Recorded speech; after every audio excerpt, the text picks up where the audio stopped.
ভাই ফয়লা থেকে আমাদের ফকিরহাটে আসছিল, কিন্তু ভাইয়ের মানিব্যাগ হারিয়ে গেছে। মানিব্যাগে ছিল 4000 সামথিং টাকা এবং এই গাড়ির স্মার্ট কার্ড ছিল। কিন্তু ভাই বলছে যে তার টাকার দরকার নেই, কিন্তু তার স্মার্ট কার্ডটা খুবই প্রয়োজনীয়। তো ভাই কি হারাইছে বলেন? ভাই আসছে হচ্ছে কাটাখালী ভিতর থেকে, তো লক্ষ্মীর ভিতর থেকে। ভাই বলতেছে যে হুসলা, বুড়িবটতলা আর হচ্ছে জোড়াকাবর ফকিরহাট এর ভিতরে যে কোনো এক জায়গায় পড়ছে।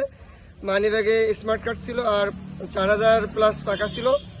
আমাদের টাকা লাগবে না, আমাদের শুধু স্মার্ট কার্ডটা ফেরত দিলে হবে, বাদ বাকি সে মানি ব্যাগও নিয়ে যাক, কিন্তু আমাদের স্মার্ট কার্ডটা ফেরত দিক, যেহেতু দূর থেকে আসছে আমাদের এখানে। আমাদের ফকিরহাটের মান সম্মানের বিষয়, যদি কেউ পেয়ে থাকেন আমরা বলছি যে অবশ্যই আমাদের ফকিরহাটের লোকজন অনেক ভালো আছে, তারা ফেরত দেবে। ভাই তার স্মার্ট কার্ডটা খুবই মূল্যবান, যেহেতু এটা একটা ঝামেলা। ফকিরহাটের লোক ফেরত দেবে বলে আইসে দিলি কেন? ফকিরহাটের মানুষের উপর কি ভরসা নেই? অবশ্যই আছে, অবশ্যই আছে। আগেবার এরকম বহুত ঘটনা ঘটিছে যে জিনিস পাইছে ফেরত দিয়ে গেছে জলকবার পেজের মাধ্যমে। প্রমাণ আজকে হবে যে ফকিরহাটের লোকজনকে আসলে কোনো মাল পেলে ফেরত দেয় কিনা। কোনো টাকা ফেরত দেওয়ার দরকার নেই, শুধুমাত্র স্মার্ট কার্ডটা ভাই যা চাচ্ছে।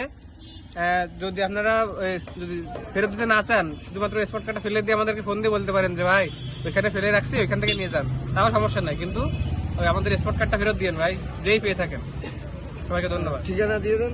ঠিকানা হচ্ছে, আমাকে অনেকেই চেনেন, ঝলক ঝলকানি পেজে যোগাযোগ করলেও হবে, অথবা স্ক্রিনের নাম্বার দিয়ে দেবো, অথবা সততা ক্লিনিকে এসে যোগাযোগ করলেও হবে, অথবা আপনার ঠিকানা দোকান এই নিউ চায়না রেস্টুরেন্টের সামনে, নিউ চায়না ডায়াগনস্টিকের সামনে, পেন্টিং তুষার ইমরান মোটর, এখানে এসে যোগাযোগ সমস্যা আর নাম্বার দিয়ে দেবো অবশ্যই, যদি কেউ পেয়ে থাকেন, অথবা যদি কেউ পায়। অনুরোধ থাকলো ভাই আপনারা অবশ্যই স্মার্ট কার্ডটা ফেরত দিন। আমাদের ফকিরহাটে টাকা লাগবে না, মানি ব্যাগও নিয়ে নেন, আপনি সমস্যা নেই, সব নিয়ে নেন, শুধু আমাদের স্মার্ট কার্ডটা। আমাদের ফকিরহাটের মান সম্মানের বিষয়, যদি কেউ পেয়ে থাকেন, ভাই ফয়লা থেকে আসছে, অনেক দূর থেকে আসছে, অবশ্যই মানি ব্যাগটি পেয়ে থাকলে ফেরত দিয়ে দেবেন।